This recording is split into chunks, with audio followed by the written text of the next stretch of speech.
Hi, welcome to the world of work, Aurora.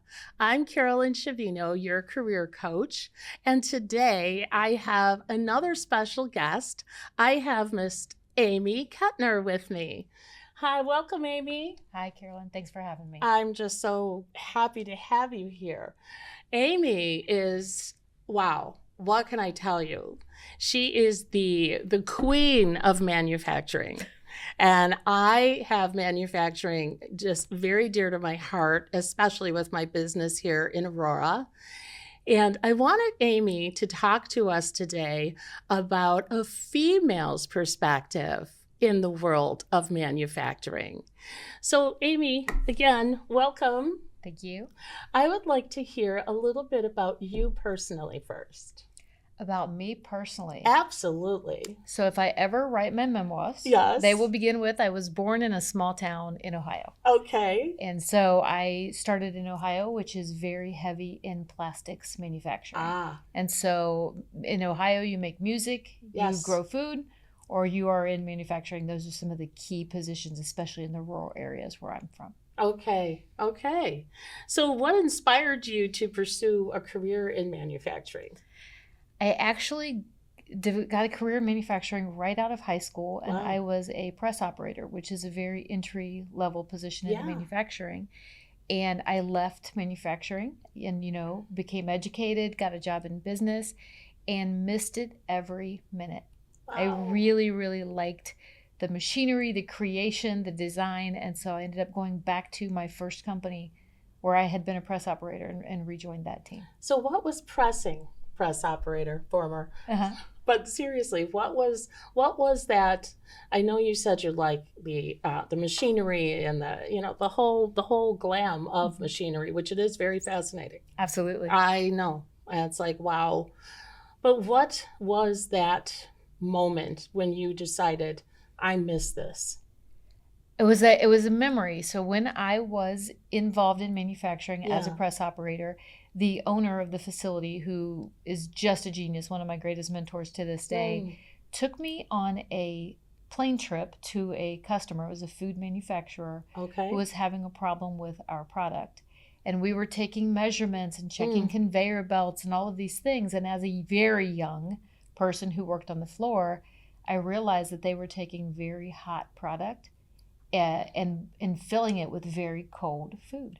Okay. And it was that simple. We created a cooling staging area, and I realized that problem solving was something that I could be part of. Yeah, you're brilliant at that. Well, you are.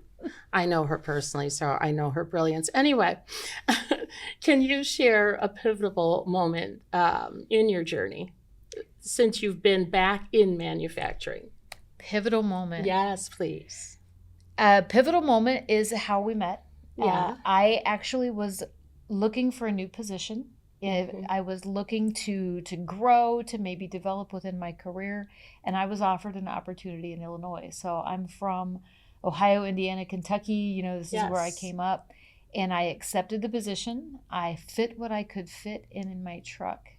And I moved up here to start with a new organization in Batavia, Illinois. Outstanding. And that was the pivotal decision. Did I want to start over? Because at this time I was in my 30s. Okay. And so that was my pivotal moment to decide I would rather be a small fish in a big pond than to be growing to the top levels in more of a rural area. I wanted to see what was out by Chicago. And what did you feel? Petrified. What were the differences? Oh, it was quite different. The team at my plant spoke primarily Spanish, and I did not. Okay. And so just the culture differences, the learning, the speed of the area. Yeah. It was a learning curve from the moment that I set foot in the area. Did you learn how to speak Spanish? How did you communicate? I do okay. I would think so. I was very, very blessed with the team themselves. We played a lot of charades for a couple of years. Wow. And over time, I do all right. Okay. Yeah. Tell me what's happening now in manufacturing. For example, what does a typical day look like in your current role? So my current role is regional. Yes. And so I'm working with several different sites. It's relatively new. I'm about a year into this role. Congratulations. Thank you. A large portion of our work right now is obviously tariff mitigation, right? The climate as far as tariff goes is ever changing, and so the agile nature of what we're doing is just amazing, and the brilliance of the people in logistics and in the sales team and the way that we've been able to pivot and to lose as few jobs as possible, right? We've done an amazing job of retaining the workforce. And in a general day, I've been blessed with people who know what they're doing, and they're very good at it. And so we're problem solving, and we're trying to develop new processes. And I think over the next year, I'll really understand what a day in my new position looks like. Okay, so right now you're in it. I'm in a learning curve. Yes, straight up. Are. But you do a lot of travel. How do you fit that in, traveling with, engaging your team? How does all that fit in? Virtually, we are connected. Of course, we have Teams chats. We have connections, and also, it's not my team anymore. We have a young lady she's not a young lady; she's a grown person in the Aurora area. Her name is Tanisha McKinney, and she's quite experienced, quite adept, and she has stepped in to lead the Aurora team, and they're doing very well together. That's outstanding. It is. It is. It's good to reflect and know that somebody else is taking on your role, your previous role, and now the team is in great hands. Yes, and the team doesn't require management. Wow. If I had to manage a team, I don't think that I would be successful. The people in manufacturing are a far cry from who they were 30 years ago. Sure. These are driven, intelligent, continuous learning, really, really exciting and motivated people, and they're so incredibly creative that I'm not sure who's managing who. I love that. I think it's great. Yeah. We do a lot of skill trades in our organization, and I have found the same, that it's very different. It's a very different look. And I think because we have individuals coming into it with a different perspective, I think it's because once people get into manufacturing, like yourself, they realize, wait a minute, this isn't what I thought blue collar work was. This is intense. This takes skill. This takes intuitiveness. It just does. You have to have a level of amazing skill in order to move up the ranks. Or even if you don't move up the ranks, just to make sure what you're doing at your desk or what you're doing on the floor it fits in with the scheme of things, which makes everything work. Even the smallest bolt makes everything else work. And that's what's fascinating to me. Yes. Not the sounds of machinery too much, but just all the mechanics and things that work, watching a line and how that works and what comes off the line and how that goes on, and then the packaging and then where that goes, and then it goes on a truck and then where it goes from there. That's amazing to me. It really is. We like to say that we do things the right way the first time and the same way every time. Outstanding. Well, your company is outstanding for sure, of which we'll get into a little bit later. You talked earlier about mentors that you've had that have helped guide your course in manufacturing. Absolutely. What did you see in them? I think it's what they saw in me. What did they see in you? I didn't understand why people were so willing to guide me and lead me and teach me until I'm in more of a mentorship role, and now I can tell what you see, right? You look for that learning spirit, that coachable mentality. And it started in that first organization. The owner would come and pull me off the floor, and I learned to grab a notebook, right? And we would walk around, and I've been handed from mentor to mentor over the past few years. I had a mentor who helped me find the company in Batavia that I moved here for. And I think I'm stepping into that position now, where I think in the next few years I will become the mentor. Outstanding. Yes. I kind of think you are now. You're very humble, very modest, which is a beautiful thing. That's a true leader. And you're very flattering. Well, thank you. And let's go into, what advice you would give young women. And I'm focusing on women in particular, because I love to see women truck drivers. I love to see women in all industries that are particularly dominated by men because diversity is key. It truly is. Mm-hmm. And I think it doesn't lock us down into a box as it did many years ago, where we're supposed to be in the kitchen, or if we're not in the kitchen, we're supposed to be a nurse or a teacher, right? Right. So, that whole landscape has changed because of women like you. So what advice would you give to women thinking of manufacturing as a career? I would give the advice to be a manufacturer first and a woman second. Okay. And by that I mean, when you're driving your car, yeah, whatever you focus on, you have the risk of hitting. Okay. If you're focused on the glass ceiling, you will steer toward it. Okay. I'm not denying that there is somewhat of a glass ceiling that exists. However, it's been my experience that most men don't focus on the fact that we are women, Okay. and they don't want to be made villains. Okay. And so if you have to this. claim your space, Yeah. then it is not your space. Ooh, say that again. If you have Seriously. to claim your space, Yeah. if you have to claim your space, it is not your space.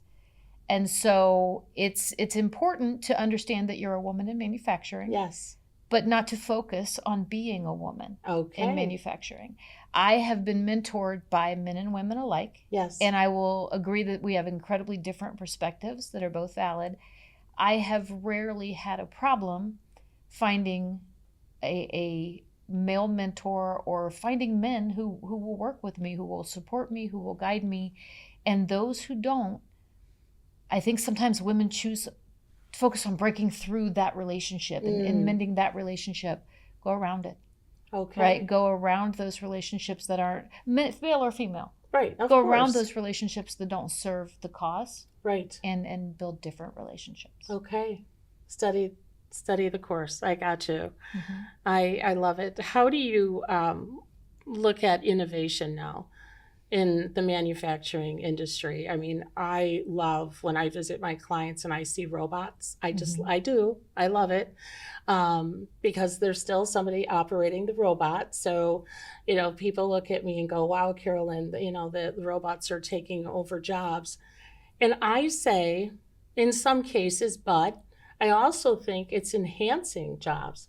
It's helping an individual that perhaps was a picker now operate that robot. What's your take on that? I am enjoying automation. Yes. I work with some of the best engineers that I have met in my career. Yeah. And we are automating. I agree with you that robots are very exciting. And it's not so much a focus on removing people as much as it is on keeping people safe. Yes. And on utilizing their efforts most effectively. Go into that with more depth, please. So, in a lot of manufacturing in my entire career, things have been manual, right? Okay. I've often said that some places are in 1988 and 2088 at the same time. Yeah. So you've got a lot of hand screw driving, you've got a lot of hand connections, and that's going to wear on people's bodies over time. And so a lot of the automation that's coming into play is to move material in high traffic areas, keeping people out of those high traffic areas, taking over repetitive, ergonomically challenging activities, right, to produce the same amount or more product with the same number of people effectively.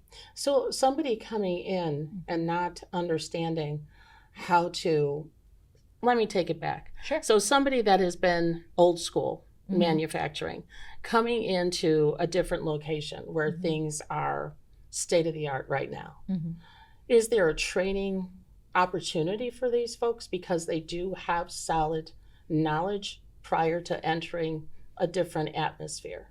So we often say that you can't make something virtually that is not functioning in real life. Okay. And primarily we're talking about data. You can't virtualize a system that's not effective. Yeah. But the same thing kind of works for people. You need people to understand how the product goes together in order to be effective at their jobs.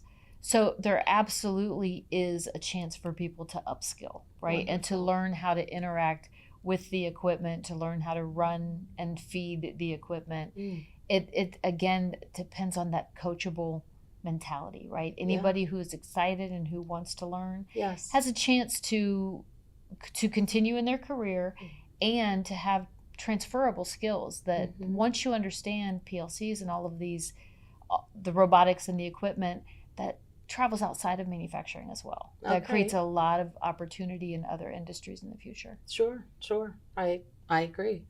Have you ever had the opportunity to interview individuals coming into manufacturing? And if so, what are the skills that you look for outside of a resume? Because really that doesn't determine much.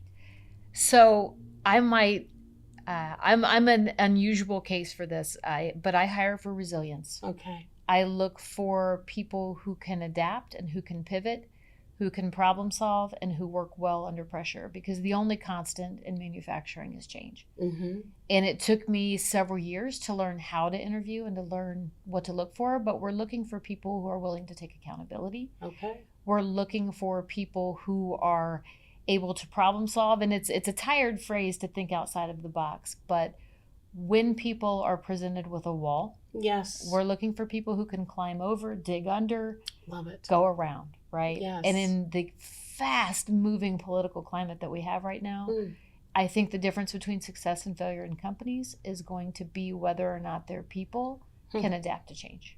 I agree very much.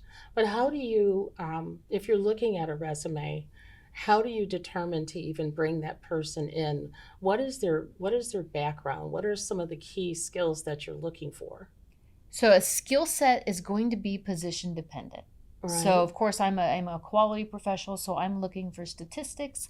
I'm looking for FMEA and some very specific criteria. Overall, and this is my secret, so I hope I don't give it out to anybody that's applying. I'm looking for words such as resulting in. Okay. I don't want to know necessarily what you did. I want to know the impact, because you could have simply improved a spreadsheet. Yes. However, if it resulted in an hour's time saved per week, that's a significant change. Or you could have led a multi-million-dollar project that created no value. And so we're really looking for which resulted in, which led to, which created, which developed. We're looking for somebody who understands the impact, the why of what they're doing, and not just how to do it. When you interview, do you take folks for a tour of the facility? Absolutely. To read their body language to see if, in fact, they're engaged or Absolutely. they're wowed? I have worked in facilities that have 100 people worldwide total, and I have worked in facilities that have more than 100 people on a shift. Right. It is critical to take someone on a tour to see if their skill set can scale up to your large size, or if their skill set can scale down to run the organization. For example, in a larger organization, someone who was a director in a smaller organization may only be able to be a manager in a larger company. And so you definitely want to take people not just on a tour of the building, but on a tour of the principles if you can. So my company has a set of guiding principles that we live by. And it's one of the few companies that I've been in that truly lives by their guiding principles. And so we want to know, do we match in values, right? Not just in size, because most things can be taught to someone who has the fundamentals and who is excited to learn. Okay. Makes sense. Yeah. It does. It makes sense. And I think that attitude and the criteria that you're sharing of what you look for in an individual, that's what makes companies work, because you're living your mission statement. You're living the vision, and you're looking for people who are capable of doing the same, but also want to do the same. Absolutely. Yeah. Absolutely. Yeah. That's, it's difficult sometimes to find those gems. Definitely difficult. How can companies better support women and men, or anyone that are underrepresented? So I guess this is a segue into what is fair, what is not fair, what is the future outlook of the industry. How do companies just engage employees that really make a difference, that want people to stay. Because as you know, people leave because they don't have a voice at the table, or people leave because they've been asked to leave because it's not a good fit. But for the most part, talented people are leaving because they don't feel like they're invested in. So how does that work for your company? So our organization, one of our core values is people. Okay. And so I am required as a manager to identify and develop the skills of the team. And so were I to only give reviews of negatives and opportunities for improvement, that would actually be a negative on my own review. Sure. And so people who show promise and who show interest, we put them on a development plan. Okay. So we look at where they want to go. We identify the gaps from where they are to where they want to be. And we develop some training plans with them to get them to that next step. Now, I'd write the path. I don't walk it. Absolutely. Right? We create it for the people. And in addition, you were speaking about, kind of inclusion. You have to focus on inclusion. Yeah. You have to focus on the breadth of the organization. And one of our tenets that we're focusing on right now are our cultural attributes. And one of our cultural attributes is we are international and multicultural. Beautiful. And it's really important to understand that we have, I'm going to get this wrong. I'm going to get it wrong. I think more than 20 countries represented under our roof. Beautiful. And so we cannot stick with your standard American holiday calendar, right? Yes. You have to consider the cultures that are in the building. We provide language classes. So we provide not just English classes, but we provide Spanish classes for the English speakers. So you've got to get people talking. You've got to get people connected. Right. And you've got to get those different perspectives into the conversation. Agreed. 100%. 100%. And I love to hear that because it's so needed. We have such diversity right here in Aurora where I love to see companies that have different individuals that'll speak Spanish or speak, French or speak, and it goes on and on and on. And when I walk into a particular company, a client of mine, I see people of all cultures. And again, there's over 1,200 people, 3 shifts in this particular company. And it's brilliant. Yes. Because they didn't exclude anyone. Correct. We have people coming there from Uganda, and it's just, it's fascinating to see. And it's also, in my perspective, it's something that's encouraging, very much so. And I hope that other, companies like yours and like the one I'm describing really heed that same vision and include so many different cultures, because my goodness, we learn so much from each other. It's powerful. It's powerful. I learn so much every day, every year. I've grown as a person. I've grown professionally, and it's amazing how dynamic a team is. We've built a team that is multicultural, and the speed with which these young people can operate is frightening. Oh yeah, they're very amazing. They're very quick and they're very smart. I couldn't agree with you more, and I love to hear that from my guests, because I have a heart for the younger generation as they're put down in so many ways, and I see such brilliance there. I see such a tenacity there where they just want a voice at the table. Absolutely. And when they're given that voice at the table, this incredible knowledge comes out that and ideas, which are important to help companies grow. I mean, anyway, I get passionate, whatever. So what does the future outlook look like? For manufacturing? For your company. Or for my company. Yeah.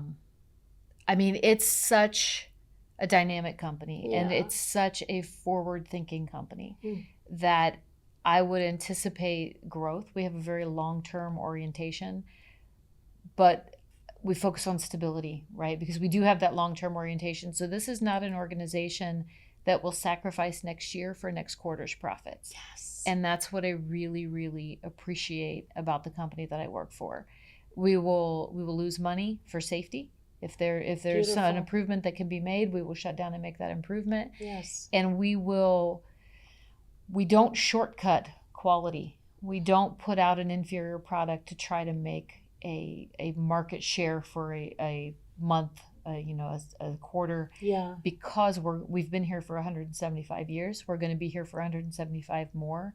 And so I anticipate growth, but I think we're focused now on innovation, on how can we innovate inside, how can we innovate with the product. Mm-hmm. And I'm really excited to see what comes in the next year to 5 years. Nice. Are there any trends or technologies you think will reshape the industry? Man, everyone is talking about AI. Yes. I am excited about AI, and I'm not quite a convert. I think that AI is an amazing support for humans. I agree. We can parse data so much more quickly. Yeah. Anyway, I could be very passionate about that. AI is an incredible benefit. I'm not sure we can replace humans with AI at the scale that we believe we can. Right. But I do believe that AI is the next big wave. Yeah. Win or lose, I think that's the area to watch right now. Yeah, I agree. In my industry, in staffing, I feel like it depends on the market that you're in. Mm-hmm. So particularly Aurora is my market. So we tried the AI recruiter. Mm-hmm. Okay. Doesn't work. Okay. We tried the AI front desk person to just take messages and do the pre-screening for us. And it doesn't work because we have individuals that will hang up because they're looking for that personal touch. Okay. So I think it really depends on the industry and what people are looking for. I particularly love AI because it helps me with my bookkeeping. It helps me with my writing. It helps me with a lot of different things. But one thing that I find as a hindrance with AI is that factor that people look at it as a negative tool instead of really unlocking it, learning about it, and seeing where you can use it instead of that fear factor. And of course, the media takes us through so much fear. AI is going to take over for humans. AI is going to take a recruiter's job. AI is going to be, your next doctor. Come on, right? Makes no sense. And I believe that used correctly, it is powerful. My recent experiences, I had some consumer feedback about a product, and I was able to go to AI and say, go through my personal records within the organization, the reports I've written, the studies I've conducted, the emails that I've sent, put together a timeline for me of my communications and research related to this product. And so a report that would have taken me a week took me about 6 hours to write. Exactly. It's beautiful. I think that's where the current, but at least for myself, I'm not an engineer. I have no idea what they might be benefiting from. Right.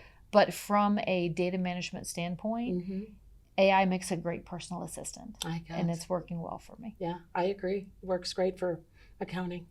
It certainly does. What legacy do you want to leave? That's interesting. I had a young lady say something that I want to put on my tombstone. What's that? She said that her title is quality technician. Yeah. But that she was a parts checker. And that in our organization, she is a technician. Okay. And I'm very proud of that comment. So she went from doing a task by rote because she was instructed to do it. Gotcha. To becoming a problem solver. She passed her 6 Sigma Green Belt test. She understands some statistics. And so the legacy that I want to leave is people. And Rumi said, when a leader has come and his aim is done and his work fulfilled, the people will say, we did it ourselves. Yes. And that's what I want to leave. I want to leave people that may or may not remember me, but who have better careers and more stable lives because we work together. And you will.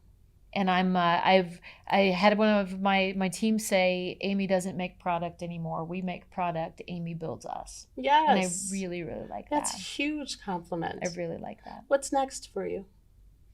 What is next? It depends on the day. I'm having a lot of fun. Good. Where I am right now. A lot of fun. I have no plans to leave my current organization anytime soon. There's so much fun to be had here. And this may be my last hurrah. This may be my retirement position. And it's the first time in my career that I haven't had my eye on the next position, the next organization.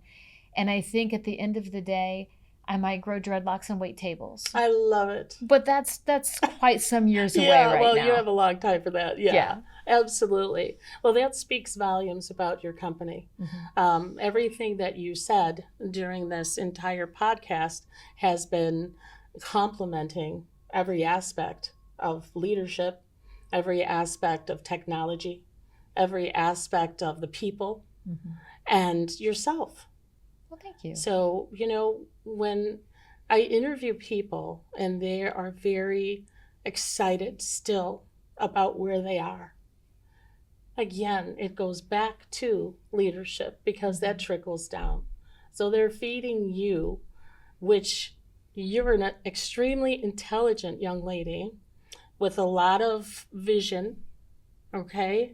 And I think that someone like you, to have that happiness and still having fun, goes straight to the top. I would completely agree. And it's a global organization. Yeah. And I would say the country leadership all the way up to the global leadership is one of the most people-focused organizations I've ever been with, who provides a path for learning. And again, as I said, they won't walk it for you. Right. But the availability of training and personal and professional development that is available through this organization is unprecedented for me. And it only works if people want it. Sure. You can identify talent, and I've done that mistake early on in my career. I have, where I've identified talent and I pushed and pushed and pushed, but they didn't want it. Right, and you can't walk it for them. No, you can't. So, give us a last word. Let us take something of Amy away with us. A last word. Yes. I have been working for some time now to improve and grow my emotional intelligence. Yeah. And if I've learned anything in the studies and the books that I've been reading, the classes that I've been taking, is that your approach is everything. Yeah. If you see a failing product, right? We had a huge defect. I mean, of course, never again, but we had a huge defect and we had to go to market. Okay. And we could have sat down and cried. We could have rushed it through. Sure. And sent it to market, but we got excited. Right? We have a problem to solve. Yeah. And we solved it. We were able to tool up in time and ship. And so I think if I was to leave with one Amy statement, it would be that I have learned that everything is an opportunity if you want it to be. Amen. That's beautiful. Oh, thanks. No, really. Thank you very much for being a guest on this show. I appreciate you. And if you would like to tell people where they can get into this great company, if you want to give the name of the company, feel free to do so. I don't know what our media policy is. Okay. So I will say that they're amazing and that people can contact Carolyn if you would like to talk to me about it. Okay, that sounds fair. That sounds very fair. But as you can see from Amy, for goodness sakes, it's a great company. Who wouldn't want to be there? Who wouldn't want to have fun and yet be stretched to learn and to be more powerful, if you will? Not powerful as far as strong or anything like that, but powerful as far as knowledge goes. Powerful as far as camaraderie goes. Powerful as far as, wow, I'm going to bed tonight and I'm pretty happy. And I always say, if you get out of your car, wherever you work, and you get out happy, stay there. For goodness sakes, stay there and make a difference. With that said, thank you so much, ACTV and its wonderful crew. Always do a great job for the city of Aurora and making sure that the news is right in front of you all the time. Thank you.